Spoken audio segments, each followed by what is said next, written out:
Pokemon Red and Blue released worldwide in the late 90s, and it was a pretty big deal. These are some of the most influential video games of all time, and they spawned one of the most popular franchises to ever exist. Like most games from the time, however, the games don't really hold up too well today, and that's just a shame. Red and Blue have so many quirky glitches, weird mechanics, and if you were to play the game today, you could easily tell if this is an early Pokemon game. A lot of things have changed in Pokemon since Generation 1, which can be seen as early as in Generation 2. The original Generation 2 games aged much better than Generation 1 games ever did. Luckily, in the magnificent year of 2004, however, we received remakes of the original Pokemon Red and Blue games, finally allowing us to obtain Generation 1 Pokemon and our 3rd generation Pokemon games. Well, unless you had one of these, but let's not talk about these. Game Freak did try to modernize Red and Blue during the 3rd generation of Pokemon with Fire Red and Leaf Green, but this was 14 years ago at this time. At the time of this video going up, Fire Red and Leaf Green are older than Red and Blue were when Fire Red and Leaf Green came out. Just like the games they were based off of, they're pretty outdated at this point. Pokemon has received the most changes in gameplay from Generations 1 through 4, with the gameplay changes being much more minor from Generation 4 onward. Generation 1 was a mess to say the least, while Generation 2 did polish up the game, fix most of the glitches and the quirky mechanics, as well as adding held items and breeding, while in Generation 3 they expanded on the held item and the breeding while polishing the game up a little bit once more. Moving on to Generation 4, the biggest change was the physical and special split between types, and not really all that much has changed since then. So you may be wondering, what is the point of this video anyway? And you probably think about that for most of my videos, but the point I'm trying to make is I think the original Pokemon Red and Blue are due for another remake. With the next Pokemon game being confirmed for the Switch, and with the console being as popular as it is, I think it would be a fantastic time to do this.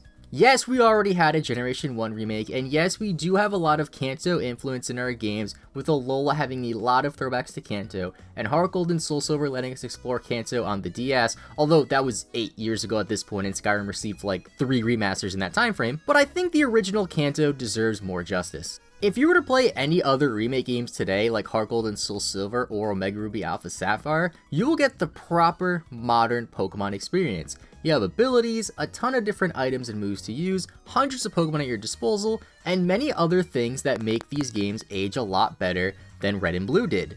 Fire Red and Leaf Green doesn't really have that anymore, as the 3rd generation feels so much more outdated than the other remake games which were released in Generation 4 and Generation 6. Every remake Pokemon game we have not only updated the games to fit with the current generation, but also added to the game to make it feel a little bit newer.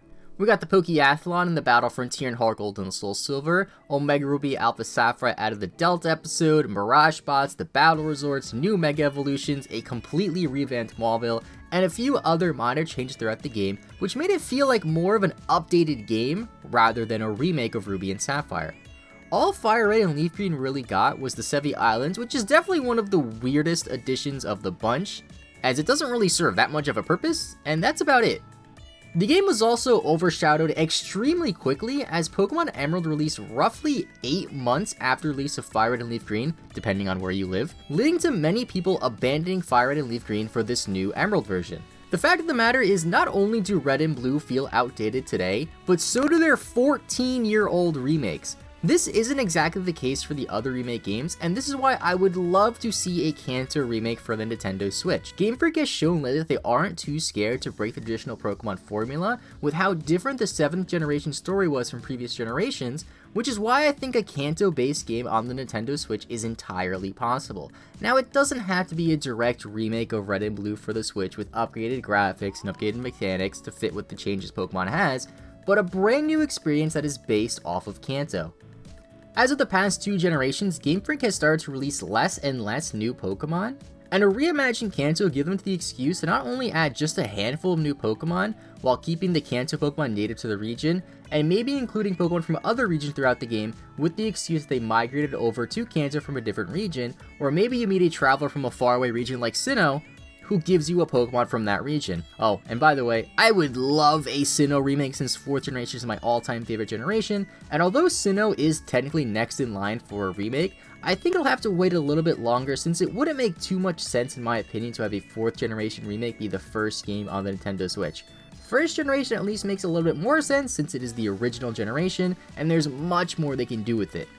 Maybe I'm just a Gen 1er and maybe I'm the only one out there that needs more Kanto in my life, but I want some justice for the Kanto region on the Nintendo Switch. I'm sure that if they do end up making a game like this, then old Pokemon fans who fell out of Pokemon but have a Nintendo Switch would at least try it out. Longtime Pokemon fans like myself who have been around since Red and Blue first came out will love it. And all the people who were too young or not even bored yet when the originals or even the remakes were out can play them.